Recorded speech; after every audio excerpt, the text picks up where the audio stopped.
What up, guys? Dr. Vic here, and I'm excited that you're on listening to The Mindful Experiment. If you haven't already, it's your first time listening, subscribe, share a review, like the podcast. It really helps get the message out there to really help create transformation in this world. Today's episode, I'm really passionate about. This is something that I learned as early on as a young little boy. Early on, I learned this process, and for some reason, I didn't understand this, why things were always harder for me. Like I always chose the hard road for some reason. And it was very frustrating when I was younger because I see people get things like easier and stuff like that. And I'm like, why is this so difficult for me? But as I got older, I actually appreciate that. And I'm okay with that now. I actually like the challenge. I actually like things being a little harder. And the reason why is because when I face that challenge, when I face that obstacle, it really creates a massive transformation for me. And my belief system and everything else builds up. I believe in myself more. My self-worth goes up. My value goes up for me, how I see myself, and so much more. Now, we live in a society that's actually the opposite of this. We are trained to be victims in one way or another, right?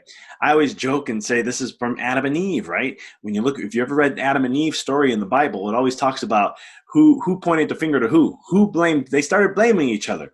That all started there in the human existing consciousness, and from there, victimism and blaming others all the time has been something that we always do, right? We look at our society and we blame the system and things like that. We look at maybe where you grew up at. You maybe look at your ethnicity. You may look at XYZ. It doesn't matter what it is. There's obstacles galore, right? You didn't come from money. Maybe you did come from money. Maybe you came from whatever that is, right? There's statistics. And I always say, I used to say this in health, and I say this now in the mindset world and so much more, that there are statistics for everything. And if you are just following the flow, not being you, right? Not truly shining that light that's within you, that magnificent, that greatness, that everything that exists within you, what ends up happening is you become that stat, right? So like, for example, over 10 years ago, I used to share, I learned from a group I was a part of in chiropractic, that we used to say that 5 out of 6 people are going to experience some sort of heart disease or cancer in their life, right?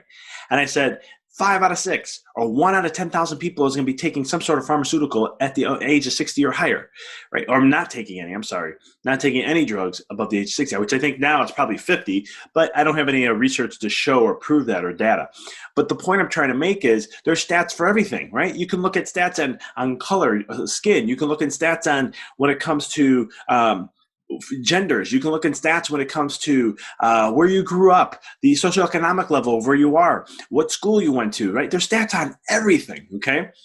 But what becomes truth is what you allow. What becomes truth is what you accept to be truth. And so you're always going to have obstacles to face. No one gets away with this life without facing obstacles. I had my own set of obstacles that I had to break through. I call them the ball and chains of life that you've taken maybe from your ancestors. Maybe you had in your own life. Maybe that's what you created and didn't know. And usually that ball and chain's up here. It's all up here. And so the key thing is, how do you break away from that, right? How do you break away from being a stat? How do you break away from being unique? How do you break away from those type of things so that you can find more fulfillment in your life, that you can choose a reality that's closer to what you desire to experience and not what other people tell you to do? Because too many times in our life, what we want and what we want to experience is never truly what we really want. It's the conditioning of others, our culture, our friends, our family, our society that imprints on you, that programs you think this is what's important. And how do I know? I've been through that. I've been through that at many levels in my life. And I'm at a point in my life where I've actually realized this, that the things I thought were really important were never really what I wanted. It was more of what society told me I wanted and how things should be, how a marriage should be, right? What a man's position in his marriage. This is what I learned growing up in my family, the family dynamics. Money, what's the view of money, and people who have money versus who don't. I looked at different factors with relationships with friends, health, all these different things. And I started to look at the constructs and go, okay, what is really me? And then what is really programmed? What's in my head that was imprinted at a young age that I have to unprogram and then realize and choose what it is I want, okay? And so when we look at obstacles in our life, like I said, there's like a zillion out there. But the key thing is, how do we choose our reality and how do we not become a stat? And the way to do that is stop, number one, stop making excuses. There's no excuses whatsoever. One of my pet peeves in life is when people make excuses. I look forward to having kids because I know they're going to give me a lot of those. I remember being a kid doing the same thing. But one thing I learned is that when I'm working with people, I don't like excuses. I don't care what the situation is. I don't care what has showed up. I don't care whatever it is. You have to stop making excuses. Number two, you need to take self-responsibility. Because your life is your life. It doesn't matter what. I don't care what the situation is. You have a choice to choose in that situation, two options, at least two. There's at least two choices you have and how you want to respond, react, and so forth. I always tell people that it's not about, what happens in your life. It's why you react to it. Okay, you can react in a negative way or a positive way, low vibrational frequency of emotions or a high vibrational frequency of emotions. Both of those are going to have vastly different outcomes, and you have the choice to choose which one you want to have. And so when it comes to your life and how you live and what you do, you need to understand you always have a choice. No matter what, you have a choice. There's no excuses. And I started looking at this in my life at 1920. I started to challenge myself with the paradigms of like, well, why can't it be easier? I remember my uncle was telling me I was working at a summer job, Jewel Osco in Melrose Park. I was working in the summer as summer help, and I would work in the warehouse. It was cool for me. I used to work for Jewel at the grocery store there for about a year and a half in high school. And then when I came back for the summer, I had a few people at the job, but my one person my great uncle, he was able to get me in, and he knew the boss, and he said, hey, I got a nephew, really hard worker, and so forth. Well, I ended up getting the job, and I was put on many different positions because I really looked to thrive, and I'm just a hard worker. I grew up with hard work. Hard work is in my backbone. It's what I learned, and I look forward to teaching my kids this as I get older, when I have them too. But long story short, one of the things he said, and I remember I was telling him, like I was looking to go to school and I was having a conversation. I saw him at the warehouse because I didn't see him too much. We're in opposite ends. But once in a while I'll catch him. And I was just telling him about, like, I was doing something and it was hard. And I was like, man, this is just hard, and working on something. I don't know if it was at the job. I think it was more about school. I don't remember the whole topic, but this was what resonated. And this is what really stuck with me early on. And he said, he goes, well, if this was easy, everybody would do it, right? And it really that was really a moment in my time where I thought that for a minute. I was like, interesting. So what he taught me right there at that moment was that the easy route is what everyone's going to go to, but the hard route, not many are going to go. And so in my life at that moment, I made a choice. I made a choice to start changing my life. I started to look at myself and break the paradigms. I started challenging myself in school. I was going to study on my own. I was going to learn how to study because I wasn't taught to study. And in high school, let's just say I didn't have to study too much. But when it came to college, I needed to learn how to study better. And I wanted to challenge myself. And in the beginning, it wasn't fun. It was frustrating. I didn't have fun with it. But as time went on, I started to build my grades up and I started to understand how to study and learn how to study. And then from there, everything I did, I always remember that quote he said, if it was easy, everybody would do it. And if you listen to motivational speakers, they always say, if it was easy, everybody would do it. And I always remember him telling me that. And it was a very profound moment in my life that I really greatly appreciated because it taught me, and don't get me wrong, it wasn't just him. I had my dad and other people in my life who taught me hard work. My dad always said, I'm going to teach you what hard work is. You're going to bust your you-know-what with me all the time, as much as I can take you with me, because I'm going to teach you hard work. And the sad thing is, he says, because I don't want you to be a dummy like me. And I don't know if everyone knows my dad's words. My grandfather used to say that a lot to me too. But he was always saying, I want to teach you what hard work is so you don't do it. He didn't want me to end up being like him. And my grandfather used to say, don't be a dummy like me. Work hard, do what you want, but don't be a dummy like me.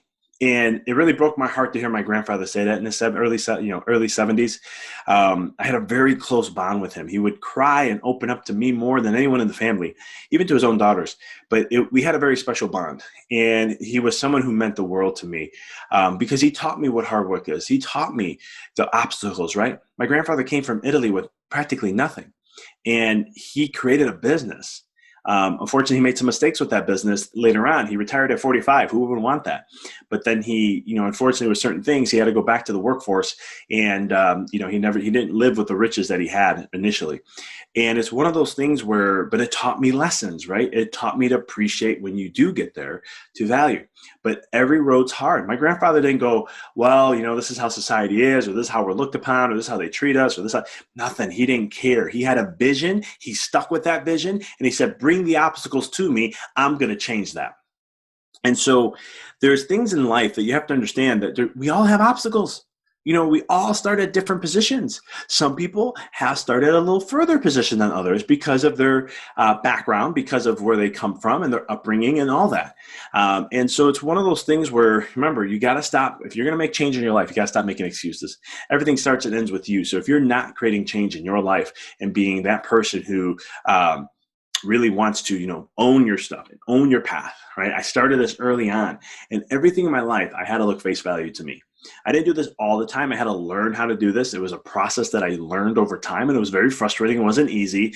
I get frustrated others. I wasn't the best person in the world back then, but I was learning and I was growing and I was determined to get through. So I had a lot of hardships along the way. And there came a point where I started to learn that, it's just everything just starts and ends with me. And then I started using universal principles, right? Spiritual universal principle says nothing happens to you. It all happens through you, right? We got to get out of this mentality of everything happening to you. It doesn't happen to you. It happens through you. You are the one who attracts and creates.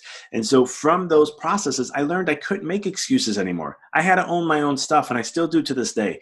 And I've gotten better and better with it. I still have work to do. I'm human, and there's always going to be something I need to craft and work on. I always say I'm a student of life, and so I'm never going to be an expert or a master or someone who's filled the cup all the way to the max. I feel bad for those who do that because you're missing out on what massive growth you can have and experience.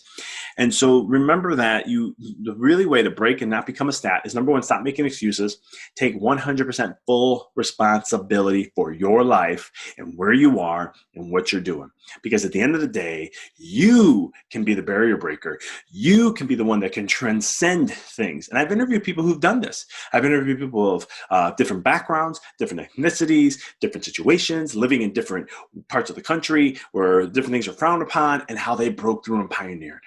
How they were frowned upon in one thing that they did, which most society would have looked at them in a negative way, how they overcame that challenge, that boundary, and that obstacle, and how they broke through to thrive and create the reality that they want. And that opportunity is always available to you every single day by waking up and making a choice to choose what you want to experience. Stop being a victim. Listen to the inner critic. It's nobody's fault except yours. And once you start to own that, and some people say, well, this happened to me, right? Let's say an asteroid came, right, and destroyed, or the fires in California, right? And they say this, God forbid, a house got burned down. And most of the time you could be like, that wasn't my fault. That was nature. And I'm the type of person, not saying you have to be this way, but I'm the type of person that says, I blame myself 100% for that. Even if it was extremes outside my means, there was still something I could have did. And that's how much I hold. That's the degree. That's the standard that I hold myself to. And it's one of those practices that if you take that on, if you take it to that level, that's a lot of millionaires and billionaires mindsets that I've studied. That's what they do. They hold themselves to a high level and they challenge themselves. They challenge themselves. That's why millionaires, this is why I get annoyed when I see people, and this is not being political by any means, please, but from a business standpoint, I get annoyed when I see people like bash Trump for his business dealings and how he went bankrupt. And I'm always like, man, obviously these people have never read a book on multimillionaires and billionaires, that the average millionaire goes bankrupt about 3.5 times in their life. Like Walt Disney went bankrupt 7 times, right? There's reasons why, because they take risks, and some of those risks are not going to go well, right? High risk, high reward. And sometimes that high risk doesn't hit that high reward, and it's the opposite effect. I've been an effect of that myself many times in my life, but the small victories I did have been massive, and it's overcome those negative losses. And so it's looking at that perspective on how you can transcend those obstacles and those challenges. Don't be a stat. Don't be you, because when you be you, the authentic, true, non-duality individual of who you are, you transform everything. And then all of a sudden you don't become a stat, and you become that people want to learn more about. Then you become that person that you choose your own reality. And like, man, what is up with so-and-so? They're on a different vibe. They're on a different level. Something happened to them, right? And all of a sudden, life becomes worth more living. You have more fulfillment in life. And I didn't even talk about money. I'm just talking about living life. The things that truly matter in life really start to thrive more. So that's what I got for you today. Any questions, let me know. Glad to be able to help out in any way, shape, or form. And always remember that any obstacle you face, I wrote a book on this called The Walk in the Dark.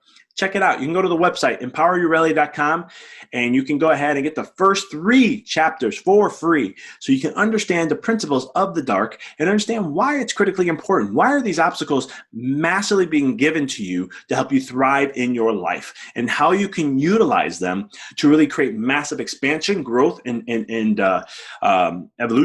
evolving, and to allow you to really get to those levels that you want to choose in your reality. So appreciate you guys tuning in. As always, if this is your first time listening, please subscribe. It really helps out the podcast, like it, and so much more. And I look forward to chatting with you next week.